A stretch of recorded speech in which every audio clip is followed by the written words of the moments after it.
আপনাদের স্বাগত জানাচ্ছি আমার কথা শুনবার জন্য।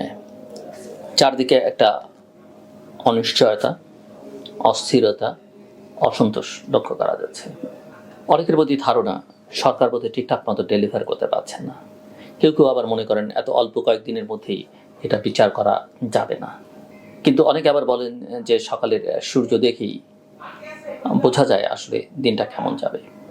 বাংলাদেশের এই অন্তর্বর্তীকালীন সরকারের প্রধান Nobel laureate professor doctor Mohammad Yunus এর যে সরকার, তার নেতৃত্বাধীন যে সরকার, সেই সরকারকে ঘিরে সবার মধ্যে অনেক আশা।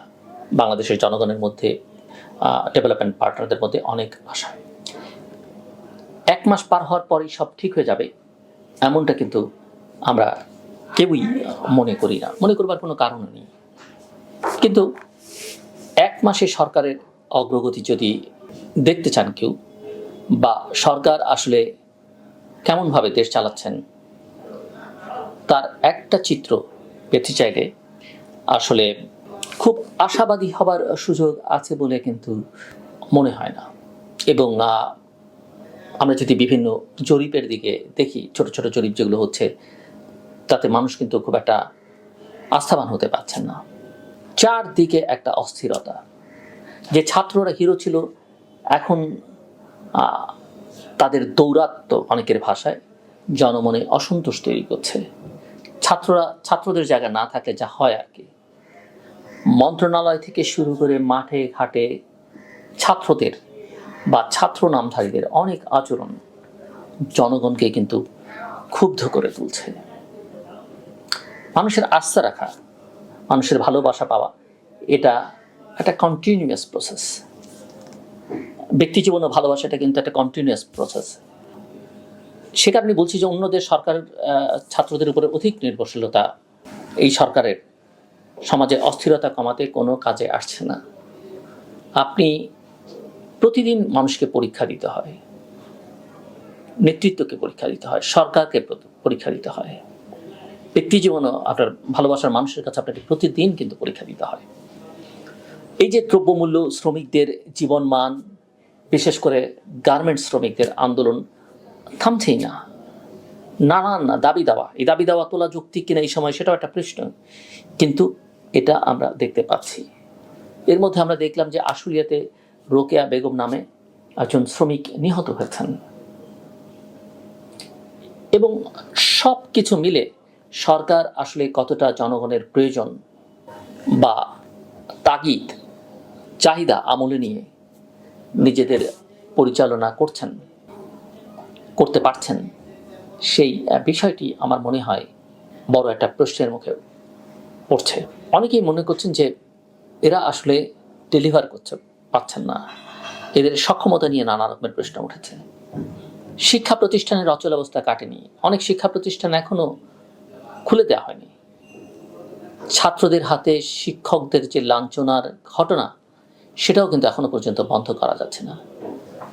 পুলিশ এখনো সক্রিয় হয়ে ওঠেনি। হ্যাঁ, অনেকে কাজে যোগ দেননি, যারা যোগ দিয়েছেন তারা কিন্তু মানসিকভাবে সবল নন, ভিজিবল নন। আইন শৃঙ্খলা পরিস্থিতির অবস্থা একেবারেই ভালো নয়, এবং আইন শৃঙ্খলা পরিস্থিতির উন্নতি না হয় ব্যবসা বাণিজ্যে কাঙ্ক্ষিত গতি আসে না। ব্যবসায়ীরা শঙ্কিত, নানা কারণ উদ্বিগ্ন, এক ধরনের ভয়ের আবহের মধ্যে তারা আছেন। অন্যদিকে বাংলাদেশের যে রাজনৈতিক দলগুলো আছে, সেই দলগুলো এবং সরকার যেন দিন দিন মুখোমুখি একটা অবস্থানে চলে যাচ্ছে বলে আমার কাছে মনে হচ্ছে, এবং সামনের দিনগুলোতে আরও সেটা যাবে। অথচ এমন একটা রক্তক্ষয়ী অভ্যুত্থানের পরে সবার সম্মিলিত সহযোগিতার ভিত্তিতে দ্রুত দেশ পুনর্গঠনের কাজ এগিয়ে নেবার কথা ছিল। সম্মিলিতভাবে আমরা সবাই সেটা করতে পারতাম, এবং সেই প্রত্যাশাটা জনমনের সবার মধ্যে ছিল, সাধারণ মানুষের মধ্যে তো বটেই। এবং যখন সেই সরকারের প্রধান হয়ে ওঠেন প্রফেসর মোহাম্মদ ইউনূসের মতো একজন আইকনিক ফিগার, বিভিন্ন সেক্টরের সিন্ডিকেট কিন্তু এখনো বহাল। কখনো কখনো পুরনো সিন্ডিকেটের বদলে নতুন সিন্ডিকেট তৈরি হচ্ছে। প্রশাসনে আওয়ামী লীগ অনুসারীদের নিয়ন্ত্রণ এখনো বেশ শক্তিশালী, ডিপ রুটেড, এটা মূলোৎপাটন করা খুব সহজ কাজ নয়। আমাদের প্রশাসনের কেন্দ্রবিন্দু সচিবালয়ে যে সিন্ডিকেট, সেই সিন্ডিকেট যদি ভাঙা না যায়, জনবান্ধব প্রশাসন তৈরি করা কিন্তু সম্ভব হবে না। অন্যদিকে প্রশাসনের বিভিন্ন নিয়োগে কখনো আমরা শুনি এখানে ছাত্রদের নিয়ন্ত্রণ, কখনো শুনি বিএনপির নিয়ন্ত্রণ, কখনো শুনি জামাতের নিয়ন্ত্রণ, কখনো আরও বিভিন্ন সংস্থার নিয়ন্ত্রণ। এগুলো প্রভাব জনমনে কিন্তু এক ধরনের ক্ষোভ তৈরি করছে। ছাত্ররা, বিশেষ করে ছাত্র নেতৃত্বের কারণে তাদের যে জনপ্রিয়তা আকাশচুম্বী ছিল, সেটা কিন্তু দ্রুত হারাচ্ছে। এটা বাংলাদেশে নতুন নয়। আপনি 1971 কিংবা 72-এর শুরুর দিক পর্যন্ত বঙ্গবন্ধু শেখ মুজিবুর রহমানের জনপ্রিয়তার 75 এসে সেই জনপ্রিয়তা বিবেচনা করলে বুঝতে পারবেন। সচিবালয়ের যে অবস্থা আমরা দেখতে পাই, সেটা নিয়ে নানা রকমের প্রশ্ন উঠছে। ছাত্রদের সচিবালয়ে কোনো কাজ থাকবার কথা নয়। কে কোন পদে নিয়োগ পাবার যোগ্যতা ঠিক করার মতন অবস্থা তাদের এখনো হয়নি। আমি জানি আমার কথা শুনলে তারা ক্ষুব্ধ হবেন, অনেকেই ক্ষুব্ধ হবেন, কিন্তু আমি তাদের ভালোর জন্য বলছি। তাদের বিভিন্ন নিয়োগে আওয়ামী লীগ আমলের সুবিধাভোগীদের পুনর্বাসনের অভিযোগ উঠতে শুরু করেছে। এই ছাত্ররা তো আমাদের পরবর্তী জীবনের জন্য হিরো হয়ে থাকবার কথা, এই ছাত্র নেতৃত্ব, কিন্তু আজকে তারা প্রশ্নের মধ্যে পড়ছে। সেটা ভবিষ্যতের কোনো আন্দোলন সংগ্রামের জন্য কল্যাণকর নয়। অন্যদিকে আমি আগেও বলেছি যে সংস্কার মানে একজন ব্যক্তিকে সরিয়ে অন্যজনকে নিয়োগ দেওয়া নয়, কাউকে প্রমোশন দেওয়া, কাউকে চাকরিচ্যুত করা নয়। পলিসি, নীতি ও কাঠামোগত পরিবর্তন না আনতে পারলে সংস্কার হতাশাই তৈরি করবে। বা এই সংস্কার শব্দটা এটা পরিত্যাজ্য শব্দ, যেটা 2007-08 হয়েছিল। আমি বহুবার বলেছি যে সংস্কার শব্দ আসলে আমাদের সংস্কার শব্দটা বাদই দেওয়া উচিত, বরং রিকনস্ট্রাকশন বা পুনর্গঠন জাতীয় কথাবার্তা বলা উচিত। ছাত্র জনতার যে অভ্যুত্থান জুলাই আগস্টে হলো, সেখান থেকে জনতা এবং রাজনৈতিক দলগুলোকে আলাদা করে ছাত্রদের দিয়ে যারা একটা আলাদা বলয় তৈরি করতে চাইছেন, বা ছাত্রকে যারা একটা আলাদা শক্তি হিসেবে দেখাতে চাইছেন, তারা আখেরে আমি মনে করি ছাত্রদেরই কল্যাণ করছেন, মানে ক্ষতি করছেন, কল্যাণ না করে। ছাত্রদের প্রধান কাজ হবে মাঠের ঐক্যকে ধরে রাখা। ছাত্রদের প্রধান এবং গুরুত্বপূর্ণ কাজ হচ্ছে একটা প্রেশার গ্রুপ হিসেবে কাজ করা, সবাইকে সাথে নিয়ে সামাজিক শৃঙ্খলা এবং সম্প্রীতিকে শক্তিশালী করতে ভূমিকা রাখা। সরকারে যে থাকবেন তাকে প্রশ্ন করতে হবে, তিনি যেই হন না কেন, আমি আপনি মহামানব হন না কেন, সরকারকে চ্যালেঞ্জ করতে হবে। এবং সেটা যদি না করা যায়, তাহলে সরকার আসলে ক্ষতি করা হয়, যেটা আওয়ামী লীগ বা শেখ হাসিনা বুঝতে পারেননি।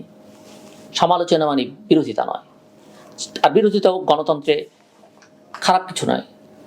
আমি মনে করি যে ছাত্রদের হওয়া উচিত জনতামুখী, কিন্তু তাদের দেখা যাচ্ছে ক্ষমতামুখী হতে, অন্তত পারসেপশন তাই বলছে। এটা কোনো ভালো লক্ষণ নয়, এবং আমি বলবো একেবারেই ভালো লক্ষণ নয়। সমাজের প্রতিটি স্তরে আস্থা ফেরাতে সরকারকে দ্রুত কার্যকর পদক্ষেপ গ্রহণ করতে হবে। এই আস্থাহীনতার সংকট আওয়ামী লীগ আমলে ছিল এবং তার কুফল আমরা দেখেছি।